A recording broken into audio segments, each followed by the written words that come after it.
didn't bring.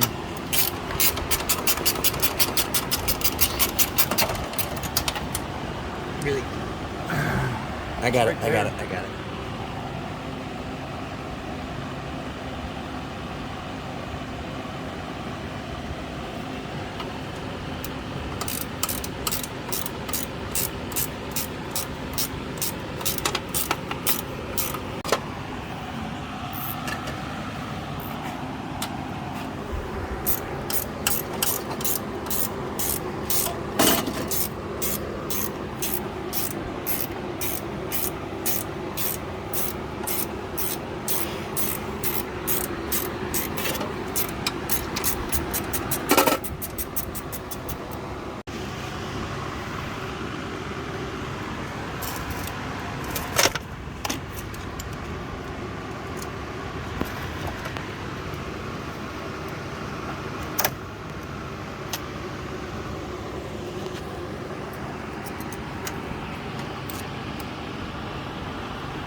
I'm guessing we got to pull it off of it at the same time.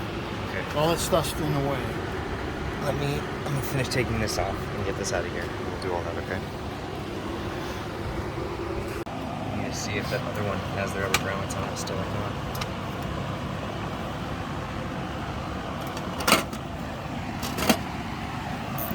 Where's the rubber grommet? This one came off with it. That's why I said we need to see if the other one has it or not.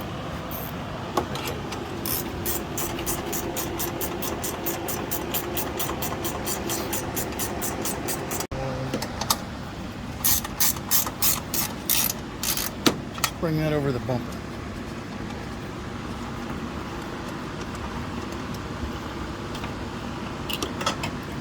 It's okay. Grab it and bring it over the bumper.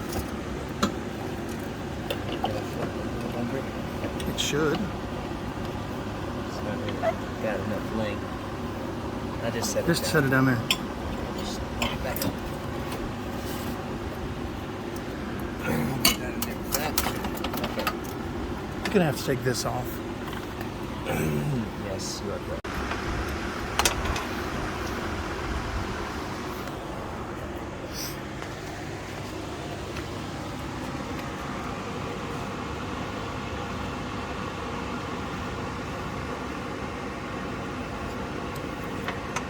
Got tighting it at the end there.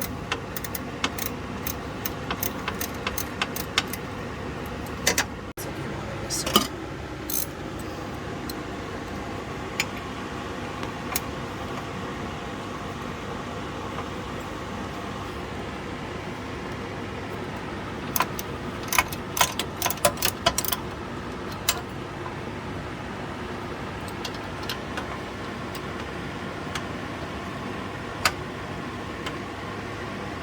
That inverter's not even the one that came with this car.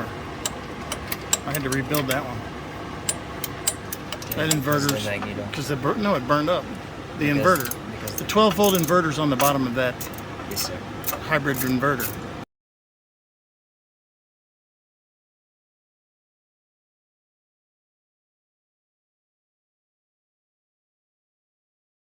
The top part does the 330 volts. The bottom does the 12 volts for the regular car battery.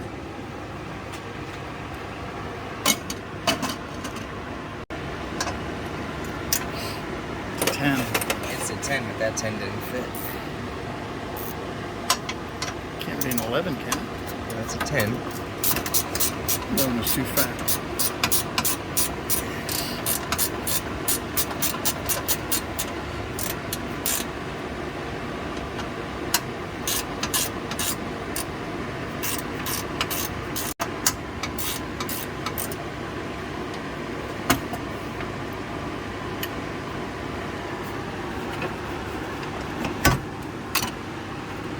Oh, you got another pinch.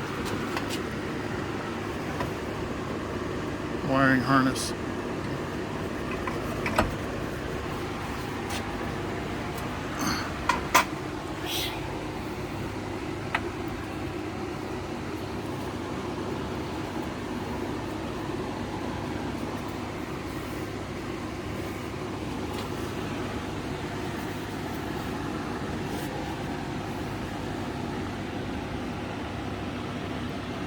The, oh my goodness.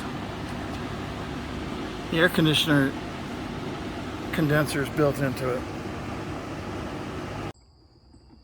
All right, so we had this thing all apart, but we decided not to take out the radiator, because the radiator is apart along with the air conditioner condenser.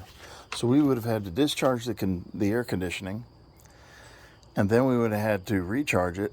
And the part is anywhere from $280 to, $1,200 or whatever, if you want to pay that at the dealer.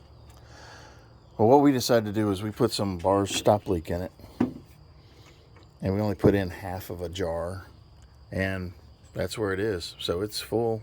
The stop leak worked, and it was a high leak. And the only reason I would recommend this is if it's a really high leak. It was literally leaking right here on the radiator core.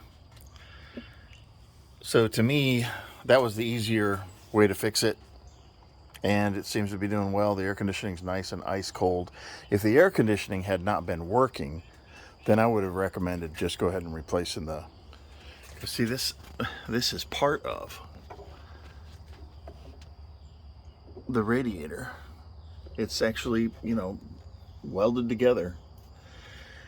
There are two separate cores in there that are one piece, and you could see that in the earlier videos.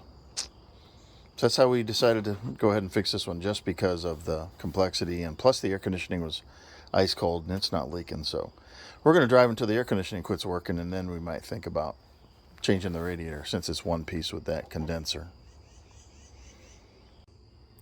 So this is what we used, but we only used half of it. I'd already used half of it for another vehicle. But the thing about that is, this comes with like pellets in it. So you got to make sure, if you're going to put half of it in another vehicle, that you take it and pour it all out into a cup and get the pellets, and then split the pellets in half. If you don't split the pellets in half, then it can't really do its job. So I had already, like I said, put this half of it into another vehicle. This vehicle was easier to do because I didn't have to split the pellets out. But in order to do that, we had to take off this hose right here and put the pellets in the hose, because they all would not go down the radiator cap. But it did fix it. I'm pleased with. I wouldn't recommend ever putting this stuff in your car, because it's going to clog your radiator, and you got to have your heater on in order to run it, and you run it in 15 to 30 minutes. But for this application, it was the much easier fix, and this really is one of the only times I've ever used this stuff, because I don't like it. It can possibly clog your radiator if you don't drive it enough the first time when it's doing its job. All right, you guys, have a great day.